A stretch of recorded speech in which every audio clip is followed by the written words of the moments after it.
fuyait le front, tout le monde fuyait le front. Et ils nous ont vu marcher comme ça, on leur a demandé s'ils pouvaient pas nous prendre parce que ma cousine, elle était malade, elle ne peut pas marcher. Bon, ils nous ont pris et on a avancé, on a avancé avec eux. Je ne sais pas si c'était le matin, je ne me rappelle pas exactement, jusqu'au soir. Ils nous ont emmenés plus loin du front. Et après, le soir, on s'est arrêté et on est rentré dans une sorte de... C'était un château qui était sans doute bombardé parce qu'il n'y avait plus de fenêtres. Il y avait le vent qui soufflait les rideaux, je me rappelle de ça, du courant d'air. Il y avait déjà plein du monde là-bas, par terre. Il n'y avait pas de meubles. C'était vide. Et les gens étaient couchés par terre. C'était déjà des grands... La plupart sont morts la nuit. Toute la nuit, on a entendu Vasseur, qui demandait un peu d'eau et personne ne leur donnait un peu d'eau. Personne s'est occupé de nous. Personne. Et le matin, quand on s'est réveillé, elles étaient toutes mortes. On marchait sur les cadavres le matin, à la libération. Et puis après ça, on est parti, on a trouvé une maison vide, c'était un village. Les Allemands se sont cachés dans les caves et quand les Russes sont venus, ils les ont tous ramassés. Eux aussi, ils fuyaient avec ces charrettes, avec les chevaux, et ils mettaient là-dessus toute la nourriture, des saucissons, de la confiture, des choses de valeur, de l'argenterie, tout ce qu'ils avaient le plus beau, ils mettaient là-dessus, ils fuyaient. Mais les Russes les ont surpris et puis ils les ont pris et tout restait là-bas sur ces chariots. Donc on avait quoi manger, mais malheureusement tout le monde a commencé à manger trop. Même les soldats russes, ils nous lançaient des conserves. On n'avait pas besoin parce qu'il y en avait tellement à manger là sur ces charrettes là. Et puis enfin les Russes, on ne pouvait pas leur parler. Alors ils ont fait comme ça. Ils ont dit Hitler Kaput, il tapait avec les pieds. Hitler kaput. Русский soldat, хорошо. Oui, on a compris bien sûr qu'est-ce qu'il voulait dire. Et puis, enfin, là, on a commencé à manger. Alors, on mangeait de l'art, de la confiture, tout mélangé, tout. Et dans la maison où on s'est arrêté, il y avait des poules, il y avait des canards. Personne ne voulait tuer le canard. On a fait une cousine et elle s'est chargée. Mais personne ne pouvait plus le manger. Tout le monde est tombé malade, sauf moi. Moi, j'étais la seule là-bas qui n'était pas malade. Alors, qu'est-ce que j'ai fait? J'allais toujours chercher le médecin. L'un après l'autre. J'ai pas de souvenirs, je ne me rappelle pas s'il a donné des médicaments, il a fait quelque chose. Je ne me rappelle plus de ça. Mais c'était la seule, moi, qui n'était pas malade. Et puis, un jour, je suis sortie justement pour chercher un médecin. Ah oui, j'ai oublié, ah oui, c'est après. Je suis sortie pour chercher un médecin et dans le village, il n'y avait personne. C'était mortel. Pas une âme, personne, pas un bruit, rien. Je me suis criée sur une autre planète. Et tout d'un coup, il y a un soldat russe qui s'approche de moi. Il a commencé à me parler. Lui, il a pensé que moi, je suis une Allemande. Parce que j'avais déjà vomi, comme j'ai mangé, j'ai profité. Et ça ne se voyait plus que j'ai sorti des camps. Et il a commencé à me parler en allemand, mais c'était plutôt le yiddish. Ceux qui parlaient yiddish, ils pouvaient parler avec les Allemands, on se comprenait très bien. Et puis, alors, j'ai continué à lui parler en yiddish. Je parlais mieux en yiddish. À la maison, on parlait que yiddish chez nous, à la maison. Et il m'a dit, mais qu'est-ce que tu fais là? J'ai dit, je vais aller je sors d'un camp de concentration et ma soeur, mes cousines sont malades, je vais aller chercher un médecin.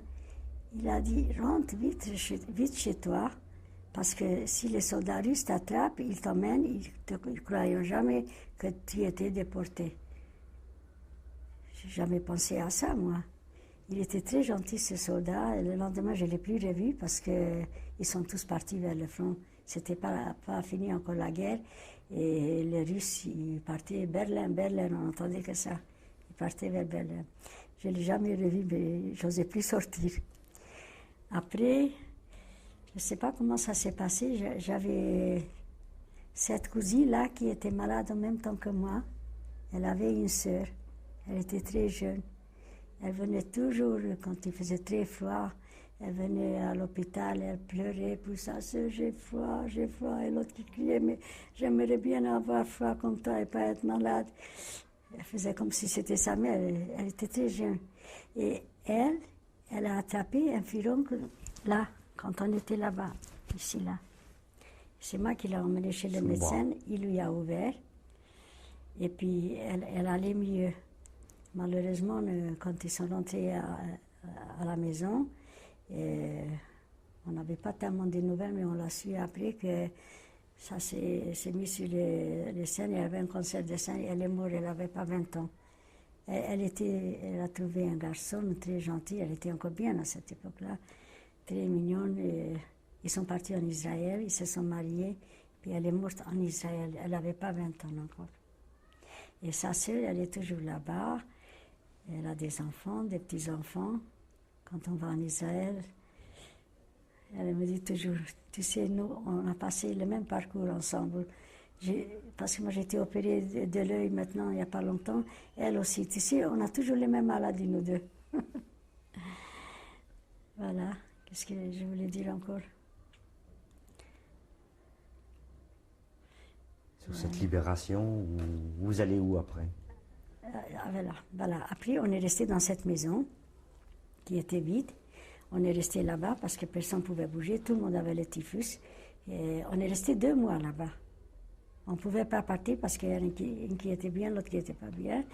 Et quand tout le monde allait déjà mieux, on s'est dit qu'on va rentrer chez nous. Mais il n'y avait pas de train. On a voyagé entre 2 citernes. Alors, qu'est-ce qui s'est passé? Moi qui n'étais pas malade, moi j'ai ramassé plein de choses. Parce que les Russes, ils nous laissaient 3 jours, ils nous laissaient faire tout ce qu'on voulait. Alors, comme on n'avait rien, les Allemands, ils ont bien pris tout, alors on a fait la même chose. Alors, j'ai ramassé 7 valises. J'avais 7 valises. Pas à manger, des choses, de l'argenterie, des linge de maison, des linge brodé, tout ce qu'il y avait de plus beau. J'ai rempli 7 valises. Et alors, on a mis ces valises entre les 2 citernes et on s'est assis là-dessus. Mais comme on était fatigué, on s'endormait, on pouvait tout de suite tomber sur les rails. On s'est attachés, enfin. Alors, ah oui, j'ai oublié de raconter le calvaire. Je peux revenir avec les Russes. J'ai oublié de raconter le calvaire avec les Russes qui a commencé là-bas. C'était quelque chose de terrible parce qu'ils sont venus chercher les filles pour les violer. Alors, un jour, on a rencontré un officier russe, un officier de haut grade. Et il était tout étonné de voir qu'on est des Juifs. Il a dit, d'après lui, il ne restait pas du tout des Juifs en Europe. On a dit qu'on vient d'être libérés, on était dans les camps. Il parlait yiddish. Et alors, on lui a raconté qu'on ne peut pas rester tranquille parce qu'il vient chercher les filles pour les violer si on ne peut pas faire quelque chose. Mais lui, il n'est pas resté parce qu'eux, ils sont restés pour la nuit, les soldats, et le lendemain matin, ils partaient. C'est des autres qui y arrivaient. Alors, il nous a donné un conseil pour mettre un écriteau sur la maison qu'on est en quarantaine, qu'on est contagieux et il a pensé peut-être ça. Pensez-vous, ça n'a rien fait. Ils sont venus avec leurs fusils, ils cassaient les carreaux. Ils cassaient les carreaux et ça, on a passé presque 2 mois là-bas.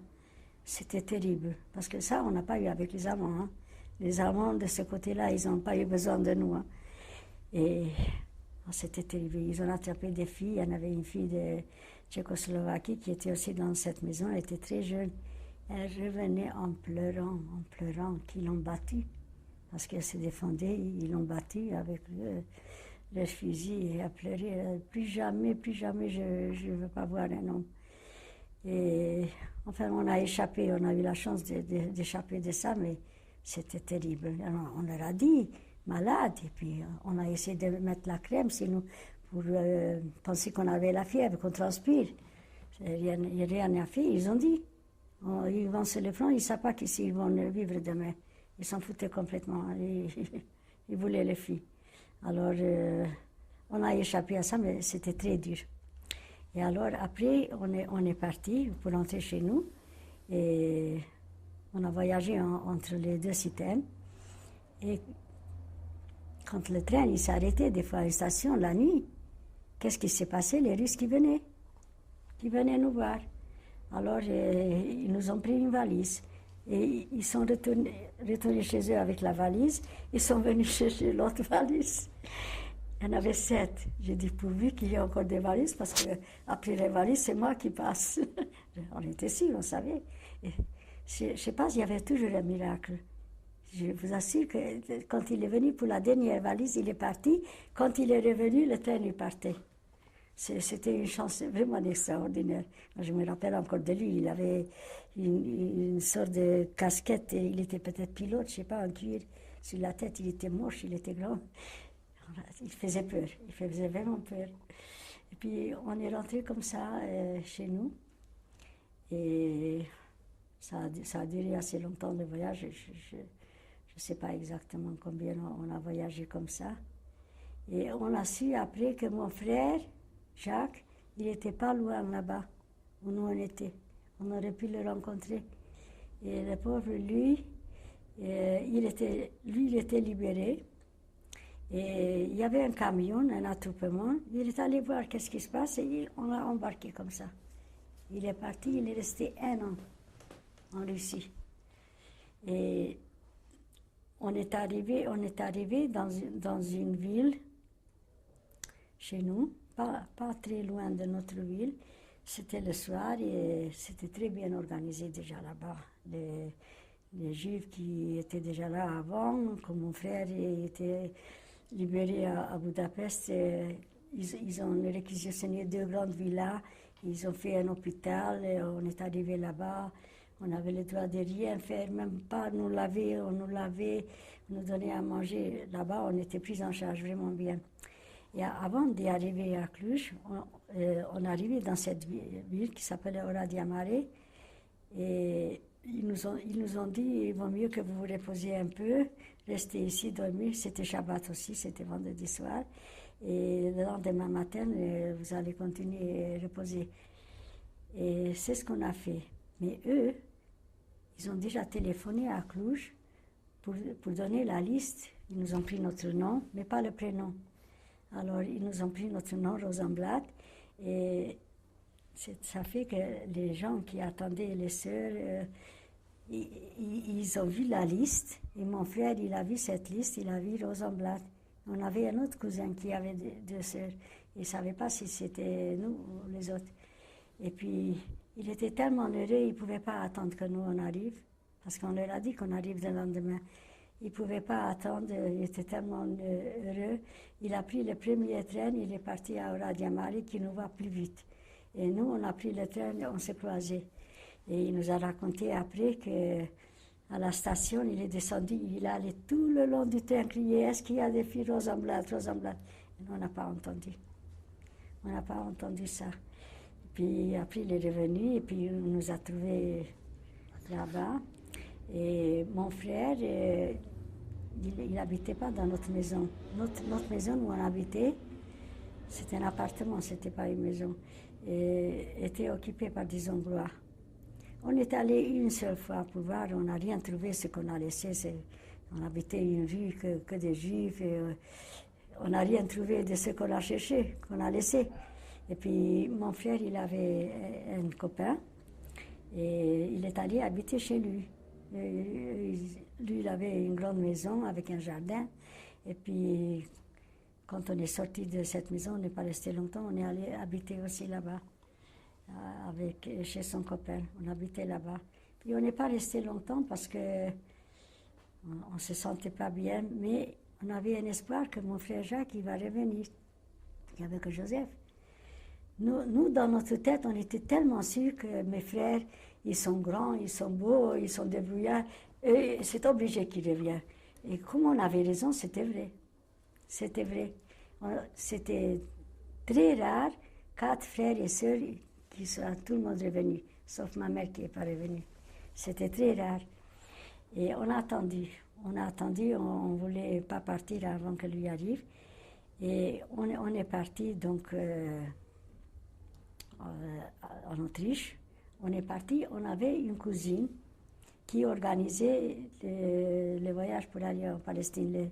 C'est elle qui organisait. Elle avait déjà un frère qui est parti avant la guerre. Et c'est elle qui organisait. On s'est inscrit et on voulait partir. On ne voulait pas rester là-bas. Et qu'est-ce que je voulais dire? Toute mémoire.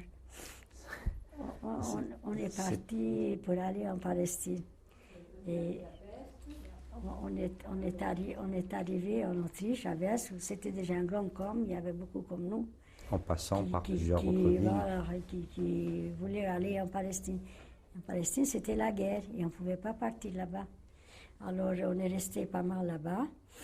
Et après, de là-bas, on nous a emmenés à Bad Gassam, qui était mieux parce qu'on était dans des hôtels. À cette époque, ils disaient que Hitler il venait en vacances là-bas en sport d'hiver. C'est un très joli endroit, Bad Gastein. C'est dans les montagnes, c'est une station de ski très renommée encore maintenant. Et puis, il y avait des cures thermales là-bas. Alors, ils nous ont mis dans les plus bels hôtels là-bas. C'est les gens qui payaient ça, les UNRWA, je crois. Et on est resté là-bas en attendant qu'on puisse partir. On ne pouvait pas. D'abord, c'était la guerre avec les Anglais, après ça a commencé avec les Arabes, et on ne pouvait pas partir, et nous, on avait déjà marre après ce qu'on a passé. On voulait déjà vivre une vie normale. Et puis, quand on avait la famille en France, on s'est dit, on va venir en France. Et c'est ce qu'on a fait, on est venu en France, c'était pas facile non plus. Et puis, on est arrivé ici, on était tous les 4.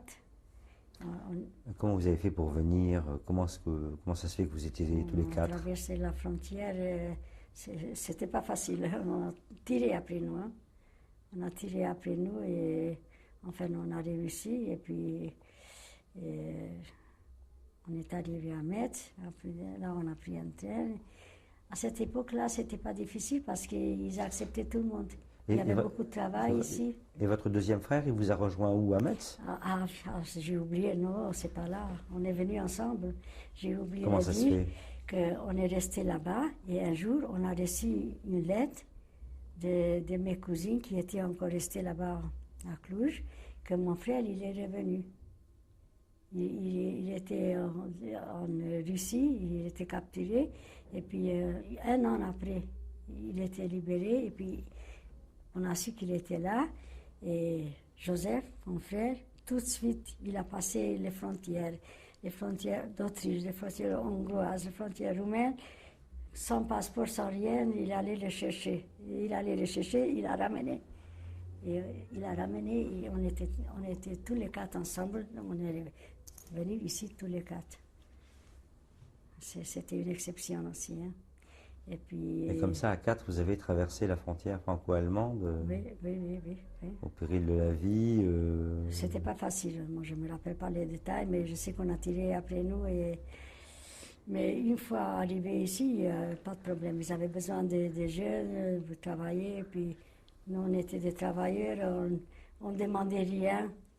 On est arrivés ici, on a tout de suite commencé à travailler.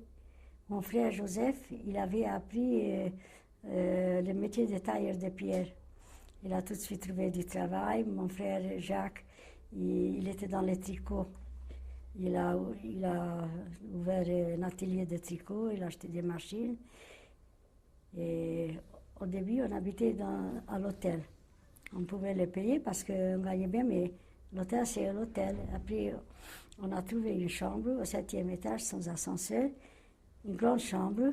Et puis, on allait tous les 4 là. Mais Joseph, il n'était pas avec nous parce qu'il a travaillé à Nantes. Il ne travaillait pas à Paris, on est 3. Enfin, à un moment donné, on était 4 quand même. Et moi, je suis allée travailler On ne parlait pas un mot de français. Ça, c'était pas facile non plus, hein, pas un mot. Et j'ai trouvé un travail. J'ai trouvé un travail chez des Tchèques qui parlaient hongrois. Le mari, la femme était tchèque et je ne connaissais pas tellement le métier. J'ai appris un peu la couture, mais pas la confection, pas du tout. Et je pouvais leur parler. Mais au bout de 4 semaines, ils ne pouvaient plus me vendre. Comme, vous savez, les Roumains, ils apprenaient beaucoup plus vite que ceux qui venaient d'Hongrie. Parce que c'est une langue latine et c'était plus facile pour nous. Alors, au bout de 4 semaines, je comprenais tout. Tout, tout, tout. Je ne parlais pas encore, mais on s'est inscrit à l'Alliance française. On travaillait dans la journée, on allait le soir à l'école. On aimait bien aller là-bas. On rencontrait des étudiants de partout dans le monde et ils ne parlaient que français. C'était obligé de parler français et on a appris vite. On a appris la grammaire, on a appris... Ça nous a fait beaucoup du bien. Ceux qui n'ont pas fait l'Alliance française, comme mon mari par exemple, et il ne s'est pas écrit comme nous. Parce que nous, on a appris quand même la base, même si ce n'était pas longtemps. Et puis, après, au bout d'un an, on parlait couramment le français, couramment. Et puis, enfin, on a travaillé. Après, on a gagné un peu d'argent, on a mis tout ensemble, tous les quatre. C'est pour ça que c'était facile pour nous. Et on a pu s'acheter un petit appartement au Bichomo, où on habitait. Je ne me rappelle même pas. On habitait, si mes frères habitaient là-bas, je ne me rappelle même pas très bien. Enfin, on était là-bas et après on s'est mariés. J'ai rencontré mon mari à Paris, dans un bal hongrois. Et puis, on a dansé. Et puis, on s'est perdu de vue. Et un jour, il a rencontré mon frère dans la rue. Et il a dit qu'il voudrait bien me revoir, qu'il donne l'adresse. Et après, il est venu, il m'a revu, et puis on ne s'est plus quitté depuis. Et 4 ans après, on s'est mariés. 4 ans, en 51, on s'est mariés. Et puis, on a eu des enfants, 2 filles. Il y en a une qui est là. Et l'autre qui habite en Angleterre, elle s'est mariée avec un Anglais. Et on a 2 petits-enfants, 2 petits garçons, très mignons, qu'on voit toujours pendant les vacances. Parce qu'on a une maison sur la Côte d'Azur et ils viennent passer les vacances avec nous. C'est pour eux que vous témoignez? C'est pour eux, oui. Ouais. Pour leur dire quoi encore? Pour eux, qu'ils sachent où on est passé et qu'ils n'oublient pas, c'est tout. C'est tout qu'ils n'oublient pas. Et pour les autres générations, surtout.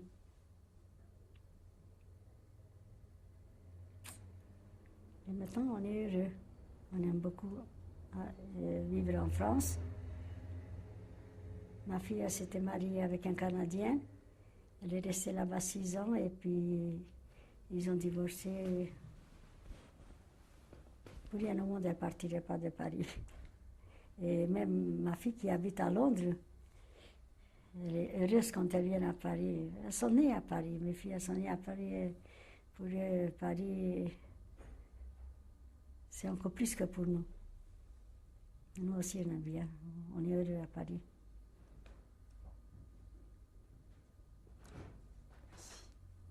C'est moi qui vous remercie. Tiens, mon mari qui est là, on peut le mettre? Bien sûr. Vili, tu viens? Vili? Il vient d'arriver juste. Tu veux aller déjà? Oui? Tu viens? Vous allez présenter? Oui, toi.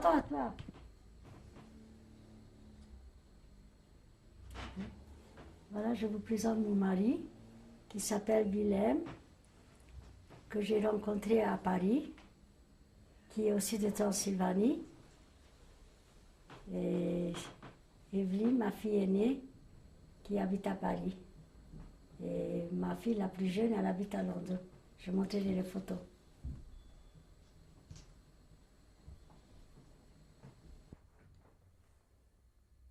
Voilà, ça c'était une photo d'avant la guerre, chez nous avec mes parents, ma mère, mon père, mon frère Jacques avec le chapeau, moi, ma soeur et Joseph, mon frère.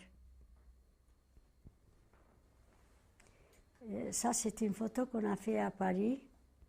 où on était encore tous les quatre. Mes deux frères étaient encore en vie, ma sœur et moi.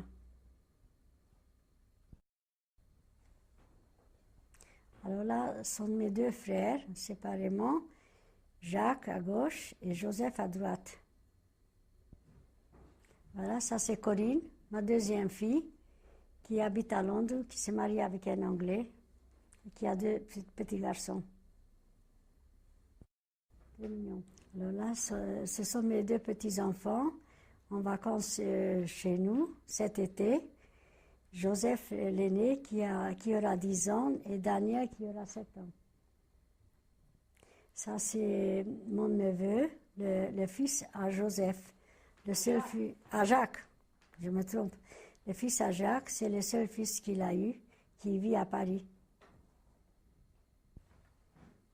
Ça c'est mon neveu, Simon, le fils à Jacques, mon frère, le seul fils qu'il a eu qui vit à Paris.